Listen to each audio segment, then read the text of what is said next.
নির্বাচনকে ঘিরে যখন রাজনীতির মাঠ গরম, তখন নকল ফটো কার্ডের মাধ্যমে ক্রমাগত ছড়াচ্ছে সংবেদনশীল গুজব। এই যেমন একটি গণমাধ্যমের ফটো কার্ড নকল করে ছড়িয়ে দেয়া হলো ভারতের হাই কমিশনার নাকি বিএনপিকে ক্ষমতায় বসিয়ে দেওয়ার আশ্বাস দিয়েছেন। এই মিথ্যা তথ্য শতাধিক মানুষের চোখেও পড়েছে। শুধু তাই না, প্রায় 4000 ফেসবুক পেজ থেকে গুজব ছড়িয়ে দেয়া হলো চিফ প্রসিকিউটর নাকি বলেছেন বিএনপি ক্ষমতায় আসলে আওয়ামী লীগও চলে আসবে। দর্শক, চলুন শুরুতেই কয়েকটি ফ্যাক্ট চেক দেখে নিই। সম্প্রতি চ্যানেল 24 এর ডিজাইন সংবলিত একটি ফটো কার্ড ফেসবুক সহ প্রায় সব সামাজিক যোগাযোগ মাধ্যমে ঘুরছে।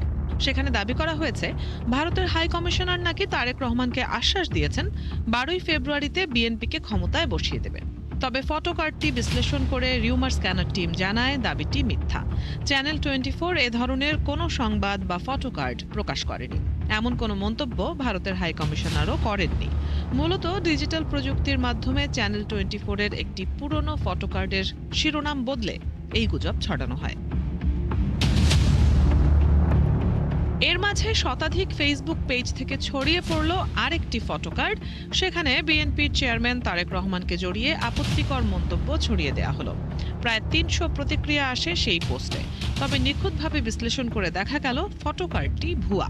তারেক রহমানের বক্তব্যের একটি ছবিকে নিয়ে ডিজিটাল প্রযুক্তির সহায়তায় ফটো কার্ডটি তৈরি করে গুজব ছড়ানো হচ্ছে।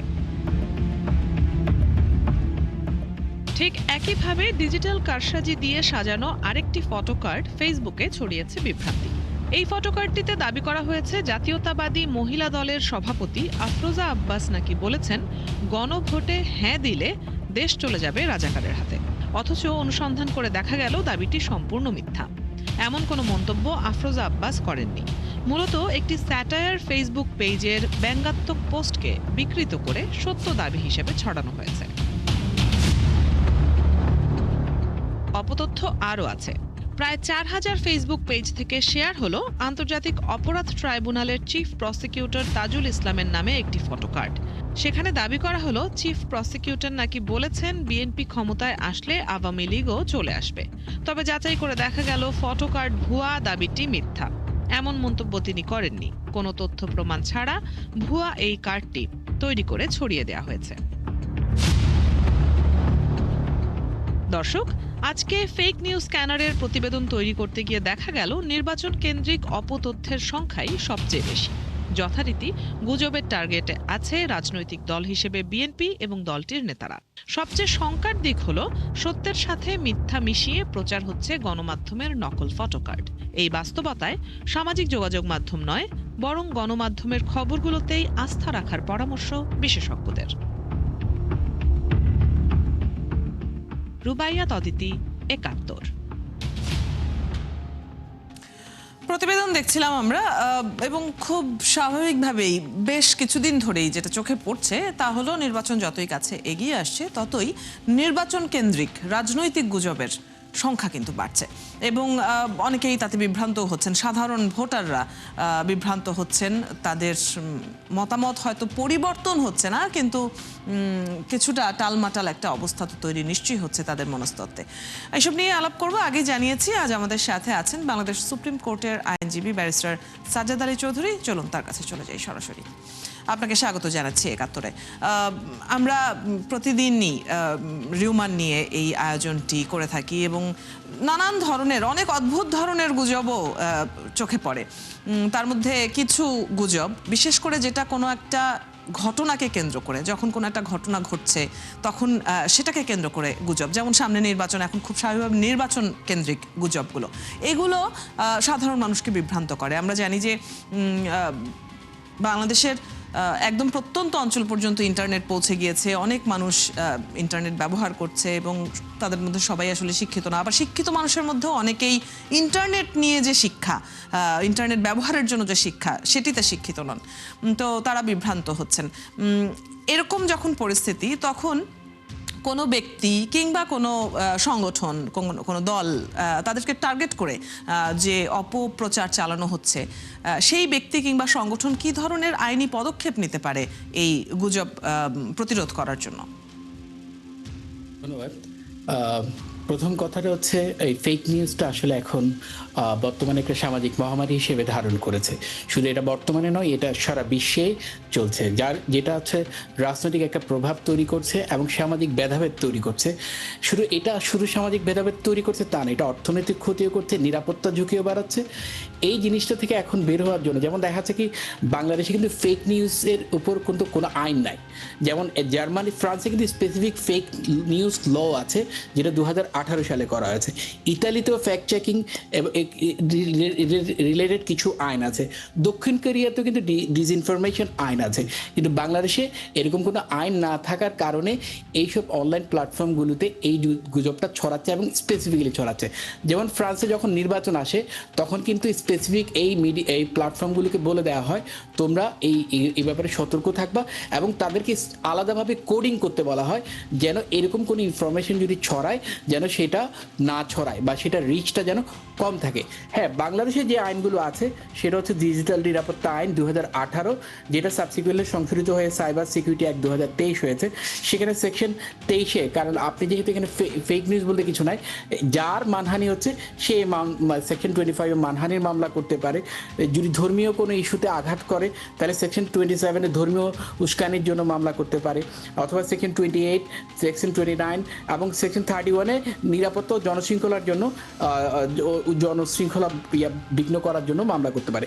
শুধু তাই না, প্যানেল কোডের আন্ডারও 599 এবং 499 এবং সেকশন 500-এ তার ডিফেমেশনের মামলা করতে পারে। সেকশন 505-এ রিউমারের জন্য স্টেটমেন্ট এই পাবলিক নিশ্চিত করার জন্য মামলা করতে পারে। কিন্তু সবচেয়ে দিন শেষে যেটা হচ্ছে, আপনি আইন দিয়ে আসলে কিছু হবে না। আইন করার আগে যেটা করতে হবে, রাষ্ট্রের অনেক দায়িত্ব আছে। সেই দায়িত্বগুলো হচ্ছে এই তথ্য যেগুলো ছড়াচ্ছে সেগুলো যাচাই বাছাই করা, এবং যাচাই বাছাইয়ের মাধ্যমে সমাজকে অ্যাওয়ারনেস তৈরি করা, যে ফ্যাক্ট চেক বডি দিয়ে মানুষকে বলা যে তোমরা যে কোনো নিউজ বিশ্বাস করার আগে অবশ্যই তা অবশ্যই চেক করে দেখতে হবে। শুধু তাই না, প্ল্যাটফর্ম যেগুলো তাদেরকেও অ্যাওয়ার করতে হবে যে বিশ্বের অন্যান্য দেশে, ইউরোপিয়ান কান্ট্রিগুলোতে প্ল্যাটফর্মগুলোকে জরিমানা করা হয় যদি তারা এই রকম ফেক নিউজগুলো ছড়ায়।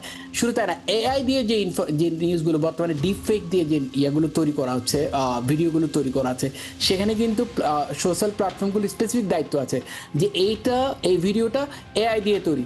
যেমন লিঙ্কডইনে এটা হয়, কিন্তু ফেসবুকে এই জিনিসটা সচরাচর এখন দেখা যাচ্ছে না।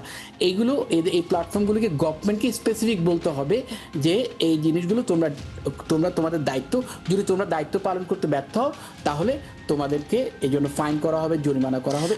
সম্প্রতি মেটার সাথে যোগাযোগও তো করা হয়েছে, মানে একদম রাষ্ট্রীয়ভাবেই যোগাযোগও করা হয়েছে। আমরা একটু আলোচনায় আসবো এটা নিয়েও, নিশ্চয়ই সরকারের পদক্ষেপগুলো নিয়ে আপনি ছোট করে বলছিলেন, এগুলো নিয়ে বিস্তারিতও জানবো। একটা বিরতির সময় হয়েছে, আপনাকে অনুরোধ করছি আমাদের সঙ্গে থাকবার জন্য। আপনার কাছে আবার ফিরছি বিরতির পর। দর্শক, আজকের এই আয়োজনে এই মুহূর্তের সময় একটা ছোট্ট বিরতির, 71-এর সাথেই থাকুন। বিরতির পর আবারও আমন্ত্রণ জানাচ্ছি রিউমার চেক নিয়ে 71-এর নিয়মিত আয়োজন ফেক নিউজ স্ক্যানারে। আমাদের সাথে আজ অতিথি হিসাবে আছেন বাংলাদেশ সুপ্রিম কোর্টের আইনজীবী ব্যারিস্টার সাজ্জাদ আলী চৌধুরী। আবারও চলে যাচ্ছি অতিথির সাথে আলাপে। যেটি বিরতির আগে কথাটি শুরু করেছিলাম যে রাষ্ট্রীয়ভাবে মেটার সাথে একটা যোগাযোগ স্থাপন করা হয়েছে, বা একটা নেগোসিয়েশন আসলে করার চেষ্টা তো চলছে। এই ধরনের চেষ্টা কি যথেষ্ট? সত্যিকার অর্থে নেগোসিয়েশনে ওদের কিন্তু কিছু রুলস আছে, কারণ ওরা শুধু বাংলাদেশ না, বিশ্বের আরও অনেকগুলো দেশেরই এই সমস্যাটার সম্মুখীন হচ্ছে।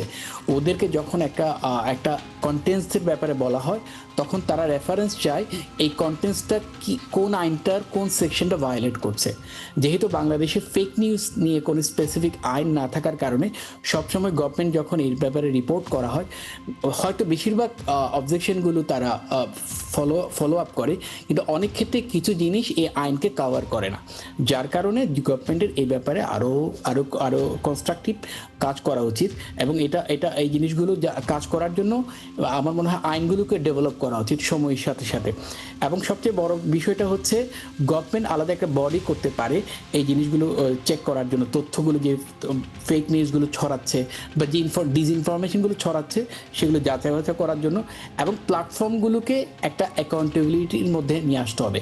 কারণ যদি এটা আনা না যায়, প্ল্যাটফর্মগুলি কিন্তু এই রেসপন্সিবিলিটিটা নিবে না। যেমন ধরেন এখন নির্বাচন চলছে, তারেক রহমানকে টার্গেট করে আপনার এখানে দেখালেন যে মিস ইনফরমেশনগুলো চলছে, অথবা চিফ প্রসিকিউটর যিনি একটা রাষ্ট্রের গুরুত্বপূর্ণ দায়িত্ব পালন করছেন, অনেকগুলো ট্রায়াল তার উপর দিয়ে হচ্ছে, তাকে বিতর্কিত করার চেষ্টা করা হচ্ছে। ইভেন কি রাষ্ট্রের একটা গণভোট হচ্ছে, সেই গণভোটের ইস্যুগুলোকে বিতর্কিত করা হচ্ছে। এখন গভর্নমেন্ট যদি এই ব্যাপারে সজাগ দৃষ্টি না নেয়, তাহলে যেই আপনার কথা অনুযায়ী গ্রামের যেই অঞ্চলে যে মানুষরা শুধু নেটের কারণে ইনফরমেশনগুলো পাচ্ছে, কিন্তু সে যথাযথভাবে শিক্ষিত না, অ্যাওয়ার না এই প্রকৃত চিত্র নিয়ে, সে কিন্তু বিভ্রান্তি হওয়ার সম্ভাবনা আছে। যার কারণে সরকারের প্ল্যাটফর্মগুলোর সাথে শুধু যোগাযোগ করলে হবে না, এদেরকে দায়বদ্ধতার আন্ডারে আনতে হবে, অ্যাকাউন্টেবিলিটির আন্ডারে আনতে হবে, এবং তাদেরকে ফাইন করা রেসপন্সিবিলিটিগুলো, তাদের রেসপন্সিবিলিটি কী সেটা স্পেসিফিকভাবে বুঝিয়ে দিতে হবে। এই হলো কথা। এবং বোধহয় নির্বাচনের আগে এই বুঝিয়ে দেওয়ার সময়টা খুব বেশি সময় নেইও।